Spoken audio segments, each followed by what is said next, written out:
Hoje,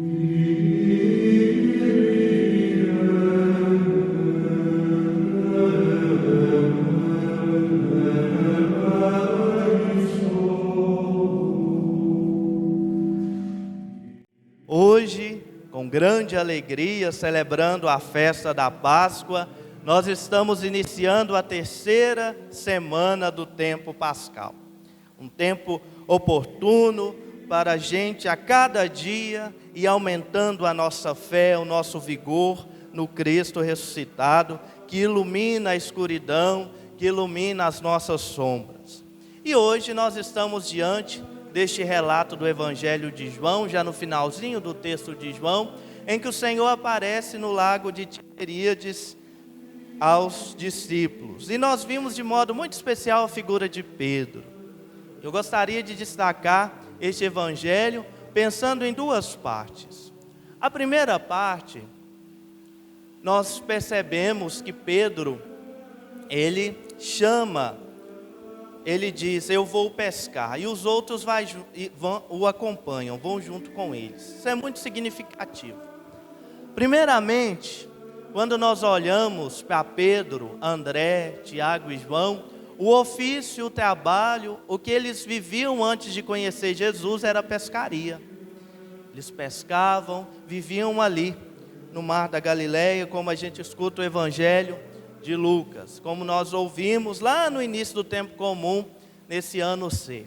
E é interessante que foi lá no lago, no trabalho, no cotidiano de Pedro, com os seus, que Jesus apareceu e fez um convite. Pedro, vem e segue-me, avance para as águas mais profundas. Então, a partir daí, eles ficaram 3 anos caminhando com o Senhor, numa atividade intensa, de muitas emoções, de muito itinerário, ia de uma cidade a outro local, vendo os milagres. Pedro teve a alegria de ver o Senhor transfigurado. Então, foi um tempo muito bonito, muito intenso, uma experiência fortíssima na vida de Pedro. Só que de repente, há 3 semanas atrás, nós contemplamos o drama da cruz. Vemos que Pedro, assustado com tudo aquilo, ele nega o Senhor 3 vezes. Mas, no domingo, naquela manhã, ele vê o túmulo vazio. E depois tem a oportunidade de ver o Senhor ressuscitado. E hoje, uma terceira vez. Só que esses 3 encontros é diferente daqueles 3 anos no dia a dia, caminhando junto, com algumas vezes que Nosso Senhor se ausentava para fazer suas orações, mas ele está meio que desorientado junto com aqueles. Então, diante disso, a decisão é querer voltar àquela velha vida. Eu vou pescar.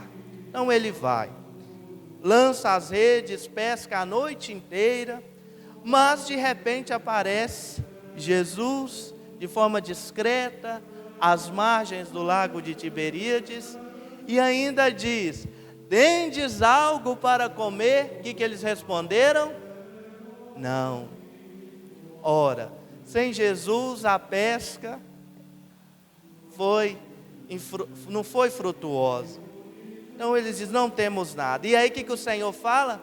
Joga as redes à direita.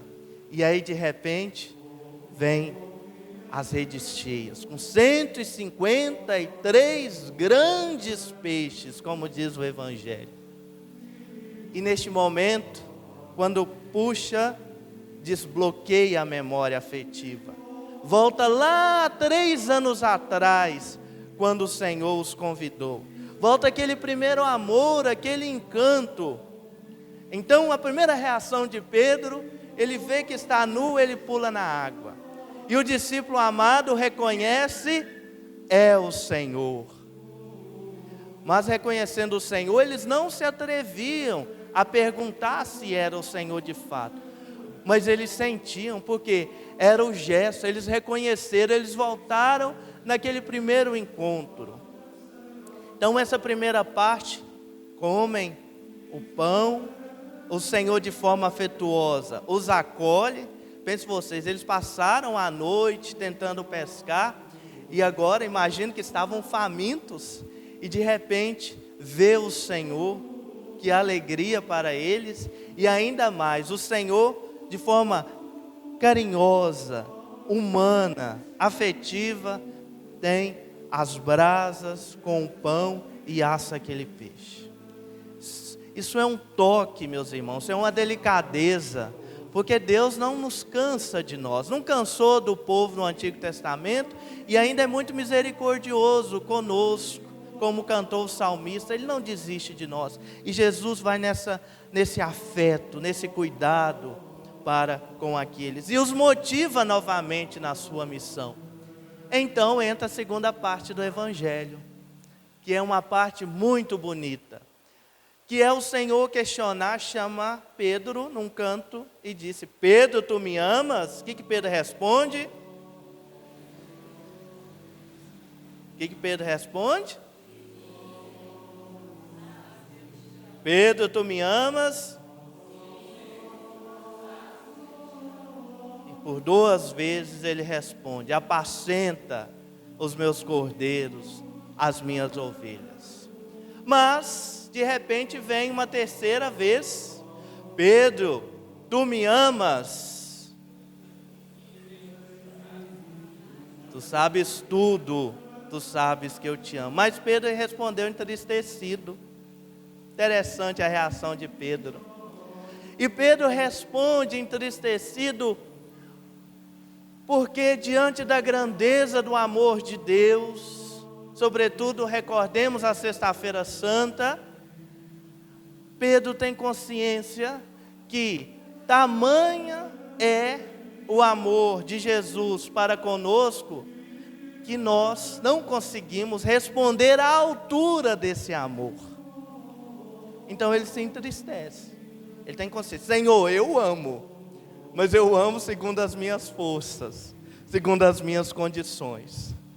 Se fosse brasileiro, ele diria assim: pode ser assim? O Senhor me aceita assim? E mais bonito ainda é a reação do Senhor, e o salmista canta que Deus não desiste de nós, esse cuidado, essa proximidade, como os salmistas sempre entoam, que o Senhor ainda confia: apacenta as minhas ovelhas. Hoje o Senhor questiona isso a cada um de vocês, questiona o padre, o seminarista. Por quê? Eu dizia na missa de manhã, o Senhor questiona o bispo, questiona o padre, questiona nós. Nós, na nossa grandiosidade, na nossa pequenez, diante da grandiosidade do amor, às vezes não somos capazes de responder à altura, mas Ele confia. Confia o bispo a diocese, ao padre Sebastião a paróquia, confia você, pai, a sua família, porque a sua família é as ovelhas que você vai pastorear. Confia os seus alunos a você que é professor, confia os seus filhos a você que é mãe. Então o Senhor acredita, mesmo nas suas limitações, na sua pequenez, quando te convida a ser um agente de pastoral, a preparar uma coroação, você diz assim: será que eu dou conta? Mesmo assim o Senhor confia. E aí vem a profecia, vem a dimensão de apontar para qual morte Pedro iria glorificar a Deus. Olha, Pedro, agora que você é jovem, você vai de um lado para o outro, te cinges, mas quando ficará velho, outros te conduzirão. E é muito bonito, meus irmãos, quando a gente olha para a tradição da igreja e vemos a figura de São Pedro, que ele tem tanta consciência disso, que no ato de glorificar a Deus no seu martírio, quando vão crucificar Pedro, ele volta no coração, ele lembra do Senhor, que do alto da cruz olha para a humanidade. E ele tem tanta consciência que não é capaz de amar a Deus como o Senhor pede, que ele diz: me crucifique de cabeça para baixo, porque eu quero morrer olhando o céu, vendo o Senhor meu Salvador. Tem um filme de São Pedro lindíssimo, eu convido vocês essa semana para olhar, para assistir, para vocês verem o amor de Pedro na sua condição humana, que muitas vezes é o nosso amor, é o nosso jeito de amar o Senhor ressuscitado. E aí, Pedro vai assumir de tamanha responsabilidade essa missão que o Senhor confia, que hoje no Sinédrio, junto com os outros discípulos, eles foram proibidos de anunciar o Senhor ressuscitado, mas mesmo assim eles não temem o tribunal dos homens e vão anunciar: Jesus de Nazaré, que vocês mataram e crucificaram, ressuscitou dos mortos. E aí eles são punidos, são castigados, levaram umas chicotadas. E eles ficaram com medo, ficaram tristes? Não, eles glorificavam a Deus. Usando entre aspas uma expressão nossa, eles eram tupetudos, porque eles sabiam que estavam vivendo segundo a verdade e testemunhando o Senhor ressuscitado. E ainda dizem: nós, junto com o Espírito Santo, testemunhamos a Jesus ressuscitado. Então, eles não temem aqueles que podem fazer mal ao corpo. O que vocês vão fazer? Vão nos matar? Mas o nosso Senhor nos dá a vida eterna. Então eles não temem. E eles glorificam a Deus e ficam alegres, porque foram injuriados no nome do Senhor. Isso é um referencial, igreja, para nós enquanto paróquia Santa Rosa, para mim enquanto comunidade de seminário Nossa Senhora Auxiliadora. Por quê? Para que quando nós, de acordo com o Evangelho, dando testemunho, fomos criticados, fomos injuriados, se estamos de acordo com o Evangelho, a gente não precisa temer, mas pelo contrário, se alegrar. Às vezes, quantas vezes a gente tenta ser fiel vindo na Santa Missa, e sempre tem aquele parente que diz assim: lá vai a beata, aos igrejeiros aí. A gente para, às vezes a gente até para de ir na igreja, ou às vezes a gente está conduzindo uma pastoral, os outros começam a criticar, a coisa está indo bem, de acordo com aquilo que a igreja, o padre está pedindo, aí os outros começam a falar, a criar aquelas injúrias, a gente fala assim: ih, desisto disso, padre, seminarista, vou deixar isso. Ora, por que vai deixar? Se alegres. Se você está de acordo com o Evangelho e fazendo bem a missão de acordo com a igreja, não pelos seus interesses próprios, por que temer, mas glorificar ao Senhor? E aí nós entramos nessa segunda leitura do Apocalipse, lindíssima, majestosa, celestial, de louvar o Cordeiro.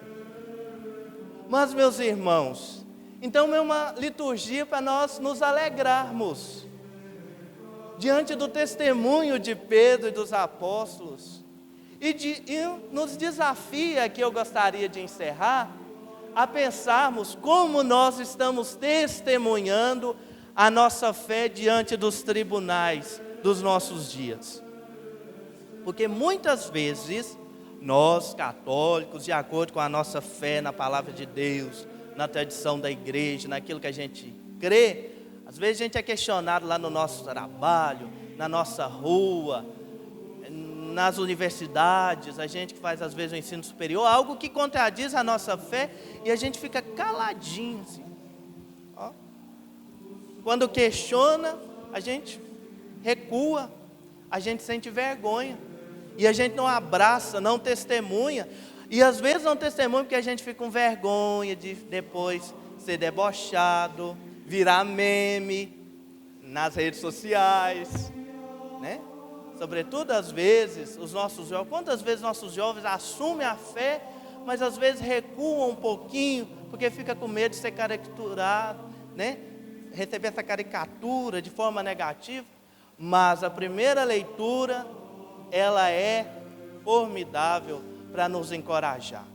Que durante essa semana tenhamos a profissão de Pedro no nosso coração, o seu testemunho com os apóstolos, e diante das nossas tribulações, das nossas limitações, das nossas dificuldades, a gente recordar da segunda leitura e glorificar ao Senhor A Ele toda a glória, a honra, o poder, pelos séculos dos séculos.